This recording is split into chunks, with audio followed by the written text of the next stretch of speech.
जी हाँ दर्शकों, जमानत शब्द ही एक ऐसा शब्द है कि जमानत शब्द सुनते ही किसी व्यक्ति के, उसके परिवार के या उसके इष्ट मित्रों के रोंगटे खड़े हो जाते हैं। लेकिन दर्शकों, इसमें घबराने की आवश्यकता नहीं है, क्योंकि यदि किसी व्यक्ति के विरुद्ध झूठा और असत्य अपराध पंजीबद्ध कर लिया जाता है तो ऐसी स्थिति में उस व्यक्ति को कैसे, कब और क्यों जमानत मिल सकती है, इसी संदर्भ में आज इस वीडियो में हम बात करने वाले हैं। तो आपने अभी तक हमारे चैनल को सब्सक्राइब नहीं किया है तो चैनल को सब्सक्राइब कर लीजिए, बेल आइकन को प्रेस कर दीजिए और इस वीडियो को तो आप फटाफट लाइक कर ही दीजिए। तो आइए वीडियो को शुरू कर लेते हैं। दर्शकों, जो जमानत होती है, जमानत मुख्यतः 3 प्रकार की होती है। एक जमानत जो होती है वह होती है बेलेबल ऑफेंस में, जो कि थाने पर ही जमानत पर व्यक्ति को छोड़ दिया जाता है। दूसरी होती है नॉन बेलेबल जमानत, जिसके लिए कोर्ट में एप्लीकेशन पेश करनी पड़ती है और माननीय न्यायालय के द्वारा उसमें जमानत दी जाती है। तीसरी जमानत होती है दर्शकों, जो होती है एंटीसिपेटरी बेल, अर्थात अग्रिम जमानत, जिसमें कि व्यक्ति को न तो थाने पर उपस्थित होना पड़ता है, न ही कोर्ट में उपस्थित होना पड़ता है और उसको अग्रिम जमानत मिल जाती है। तो तीनों जमानत के बारे में आज हम एक साथ बात करेंगे कि किस प्रकार से व्यक्ति को जमानत कब और क्यों मिलती है। देखिए दर्शकों, जो अपराध जो होते हैं वे भी मुख्यतः 3 प्रकार के होते हैं। एक होते हैं साधारण प्रकृति के अपराध, दूसरे होते हैं गंभीर प्रकृति के अपराध और तीसरे अपराध जो होते हैं अति गंभीर प्रकृति के अपराध। तो जो साधारण प्रकृति के अपराध होते हैं उनमें जो है वे अपराध जो होते हैं मुख्यतः उनको जो कहा जाता है जमानती अपराध। तो ऐसे अपराधों में पुलिस के द्वारा एफआईआर तो रजिस्टर्ड कर ली जाती है, लेकिन थाने पर ही ऐसे अपराधी की जमानत पर उस अपराधी अर्थात जिसके विरुद्ध प्रकरण अपराध पंजीबद्ध किया है उस व्यक्ति को छोड़ दिया जाता है। बाद में उसकी चार्जशीट जो रहती है अर्थात चालान जो रहता है वह न्यायालय में प्रस्तुत होता है और न्यायालय के द्वारा वहाँ पर वापस से जमानत ली जाती है और उस व्यक्ति को छोड़ दिया जाता है और फिर बाद में उसका प्रकरण चलता रहता है। लेकिन दूसरा अपराध जो रहता है वह रहता है गंभीर प्रकृति का अपराध। जब गंभीर प्रकृति का अपराध रहता है तो ऐसे अपराध में पुलिस के द्वारा उस व्यक्ति को जिसके विरुद्ध अपराध पंजीबद्ध किया है उस व्यक्ति को न्यायालय में पेश किया जाता है और न्यायालय में जब पेश किया जाता है तो ऐसी स्थिति में उस व्यक्ति की ओर से धारा 437 की एप्लीकेशन दंड प्रक्रिया संहिता की पेश की जाती है और उसके बाद में न्यायालय के द्वारा उस आवेदन पत्र को स्वीकार या अस्वीकार किया जा सकता है। अर्थात न्यायालय को यदि ऐसा लगता है कि उस व्यक्ति को जमानत पर छोड़ना चाहिए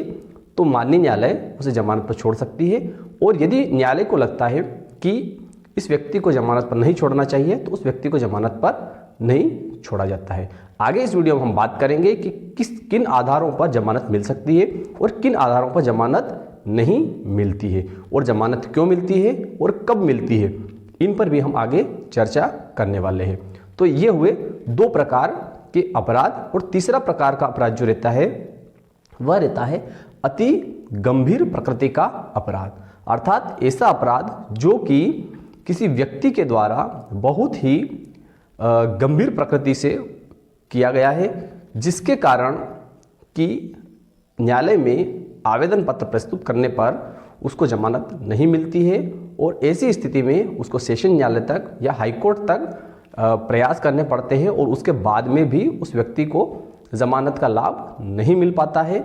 तो उसे कहा जाता है अति गंभीर प्रकृति का अपराध। देखिए दर्शकों, जमानत देना या न देना न्यायालय का विवेकाधिकार रहता है, लेकिन जमानत में कौन कौन से आधार ऐसे रहते हैं कि जिनके आधार पर जमानत मिल सकती है। आगे इस वीडियो में मैं यह भी बताऊंगा कि जमानत कब पेश करनी चाहिए और कब पेश नहीं करनी चाहिए। तो देखिए दर्शकों, जमानत का मुख्यतः आधार जो होता है वह यह आधार होता है कि जिस व्यक्ति की ओर से जमानत अर्जी पेश की गई है वह व्यक्ति आदतन अपराधी नहीं होना चाहिए। यदि वह व्यक्ति आदतन अपराधी है तो ऐसे व्यक्ति को जमानत मिलने में देरी हो सकती है, क्योंकि दर्शकों आदतन अपराधी से आशय यह होता है कि किसी व्यक्ति के द्वारा लगातार एक ही प्रकृति के अपराध किए जाते हैं, तो ऐसी स्थिति में न्यायालय उसका जमानत आवेदन पत्र कंसिडर नहीं करती है, अर्थात स्वीकार नहीं करती है, क्योंकि वह व्यक्ति जो है आदतन अपराधी है। दूसरा आधार जो है दर्शकों वह यह है कि जिस व्यक्ति के विरुद्ध अपराध पंजीबद्ध हुआ है वह व्यक्ति जहां अपराध पंजीबद्ध हुआ है उस न्यायालय की सीमा क्षेत्र में रहने वाला व्यक्ति होना चाहिए। कई बार यह होता है कि न्यायालय के द्वारा बाहर रहने वाले व्यक्ति की जमानत मंजूर नहीं की जाती है। तो ऐसा इसलिए होता है क्योंकि यदि कोई व्यक्ति जैसे मध्य प्रदेश का निवासी है और वह तमिलनाडु से या पश्चिम बंगाल से आकर कोई अपराध मध्य प्रदेश में कारित करता है, तो ऐसी स्थिति में न्यायालय को यह विश्वास नहीं होता है कि वह व्यक्ति जो है न्यायालय में लगातार उपस्थित होगा। तो ऐसी स्थिति में जो है न्यायालय के द्वारा उस व्यक्ति का आवेदन पत्र स्वीकार नहीं किया जाता है। अगला जो आधार रहता है दर्शकों वह यह रहता है कि उस व्यक्ति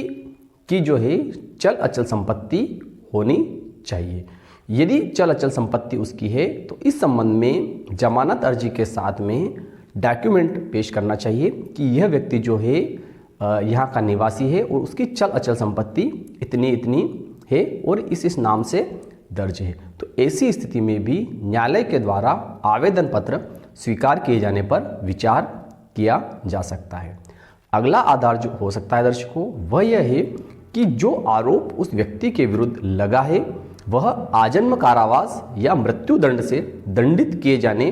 की श्रेणी का नहीं होना चाहिए, अर्थात इतना गंभीर अपराध नहीं होना चाहिए जिसमें कि उस व्यक्ति को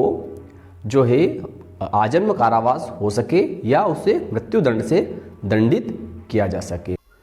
जब किसी व्यक्ति के ऊपर किसी प्रकार का आरोप लगता है और उसकी ओर से जब जमानत अर्जी पेश की जाती है, यदि वह व्यक्ति पढ़ने वाला बालक है तो ऐसी स्थिति में उसके दस्तावेज पढ़ाई के संबंध में पेश करने चाहिए, जिससे कि न्यायालय को ऐसा प्रतीत हो कि हाँ यह बच्चा जो है पढ़ने वाला है और ऐसी स्थिति में इसको जमानत का लाभ दिया जा सकता है। तथा प्रस्तुत एप्लीकेशन में इस बात का भी उल्लेख करना चाहिए कि जिस व्यक्ति के विरुद्ध जो आरोप लगा है यह छात्र है तथा यदि इसको जेल में निरुद्ध रखा जाता है तो यह अन्य आरोपियों के संगत में आएगा जो कि कुख्यात लोग वहां पर निरुद्ध है और उनकी मानसिकता का असर इसके ऊपर पड़ेगा और इसका भविष्य बर्बाद हो जाएगा। तो ऐसी स्थिति में भी उस व्यक्ति को जमानत के लाभ मिलने की संभावना रहती है। अगला आधार जो रहता है दर्शकों वह यह रहता है कि यदि कोई व्यक्ति जो है बीमार है या किसी बड़ी बीमारी से ग्रसित है तो ऐसी स्थिति में उस व्यक्ति की बीमारी के पेपर भी उस आवेदन पत्र के साथ में संलग्न किए जाने चाहिए ताकि जमानत मंजूर होने के कुछ आधार उसके लिए बन सके। क्योंकि न्यायालय के द्वारा यह भी देखा जाता है कि यदि कोई व्यक्ति इतना बीमार है कि उसको रेगुलर डॉक्टर के संपर्क में रहना जरूरी है और यदि उसको न्यायिक निरोध में रखा जाता है अर्थात जेल में रखा जाता है तो उसके जीवन को संकट उत्पन्न हो सकता है। तो इस आधार पर भी उस व्यक्ति को जमानत मिल सकती है। कई बार यह होता है कि किसी व्यक्ति को राजनीतिक द्वेषता के कारण जो है उसके विरुद्ध अपराध पंजीबद्ध कर लिया जाता है और उसे जेल भेजने का प्रयास करवाया जाता है। तो ऐसी स्थिति में यदि आपका यह आरोप रहे कि जो आवेदक है अर्थात जिसके ऊपर आरोप लगा है कि उसने कोई अपराध किया है और वह निर्दोष है और राजनीतिक द्वेषता के कारण उसे जो है झूठा फंसाया है, तो ऐसी स्थिति में आपको इस प्रकार के पेपर प्रस्तुत करना चाहिए कि इस व्यक्ति से राजनीतिक द्वेषता किस प्रकार है। यदि आप इस प्रकार के पेपर प्रस्तुत करते हैं तो न्यायालय के द्वारा आपके निवेदन को स्वीकार किया जा सकता है और ऐसे व्यक्ति को जमानत का लाभ मिल सकता है। देखिए दर्शकों, जमानत अर्जी पेश करने में अतिशीघ्रता नहीं दिखानी चाहिए, क्योंकि दर्शकों होता यह है कि यदि अपराध जो है वह गंभीर प्रकृति का अपराध है अर्थात जो आरोप लगा है वह गंभीर प्रकृति के अपराध के संबंध में लगा है,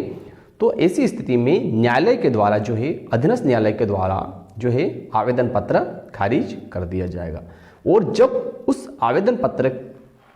को खारिज कर दिया जाता है तो सेशन में अप्लाई किया जाएगा, अर्थात सेशन में आवेदन पत्र प्रस्तुत किया जाएगा और सेशन के द्वारा भी गंभीर प्रकृति का अपराध होने की वजह से उस आवेदन पत्र को खारिज कर दिया जाता है। अक्सर ऐसा देखा गया है। और यदि उस व्यक्ति की ओर से जब हाईकोर्ट में एप्लीकेशन लगाई जाती है तो हाईकोर्ट के द्वारा भी आवेदन पत्र निरस्त कर दिया जाता है। अब देखिए दर्शकों, अब इस बीच होता यह है कि जब पुलिस के द्वारा कोई प्रकरण अर्थात कोई अपराध पंजीबद्ध किया जाता है तो अपराध पंजीबद्ध करने के पश्चात से ही पुलिस की ड्यूटी यह रहती है कि उसमें पुलिस लगातार अनुसंधान करे, अर्थात उसमें जो है चालान को कंप्लीट करने की प्रक्रिया करे। लेकिन इस बीच होता यह है कि जब उस आरोपी की तरफ से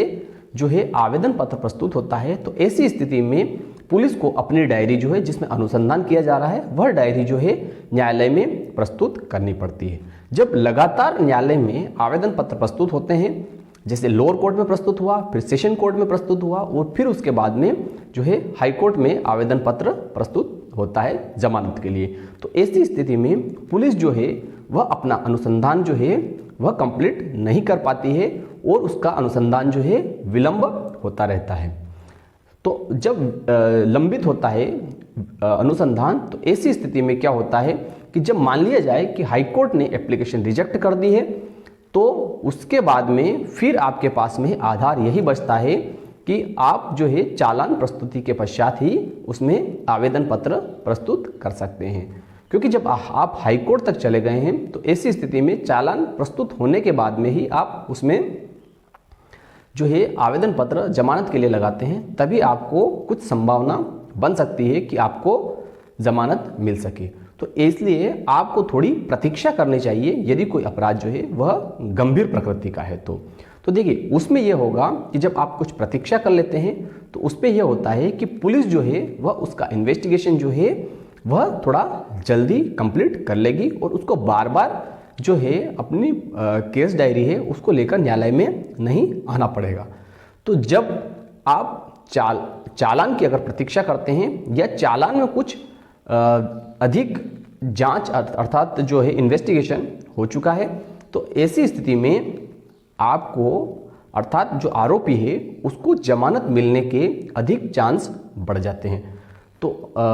मेरा यही सजेशन रहेगा कि किसी भी प्रकरण में जो अति गंभीर प्रकृति का प्रकरण है उस प्रकरण में जमानत के लिए एप्लीकेशन प्रस्तुत करने में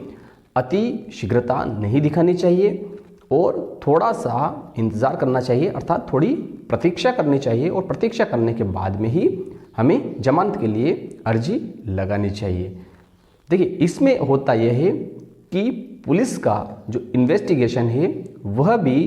जल्दी कंप्लीट हो जाएगा और जिस व्यक्ति की तरफ से आवेदन पत्र प्रस्तुत किया जाना है उसका भी समय बचेगा और उसको भी कई न्यायालयों के अंदर नहीं जाना पड़ेगा और उसको आर्थिक फायदा भी हो जाएगा। इसलिए मेरा आपसे यही सजेशन रहेगा कि अति गंभीर प्रकृति के अपराधों में आपको जो है थोड़ा इंतज़ार करने के बाद में ही आवेदन पत्र प्रस्तुत करना चाहिए। तो दर्शकों आज का वीडियो आपको कैसा लगा आप कमेंट कर जरूर बताएं। अभी तक चैनल को सब्सक्राइब नहीं किया है तो चैनल को सब्सक्राइब कर दें, बेल आइकन को प्रेस कर दें और आपका भी यदि कोई सवाल है तो आप कमेंट कर जरूर पूछ सकते हैं। संभवतः अगले वीडियो में आपको आपके सवाल का जवाब दिया जा सकता है। फिर मिलते हैं अगले वीडियो में, तब तक के लिए जय हिंद जय भारत।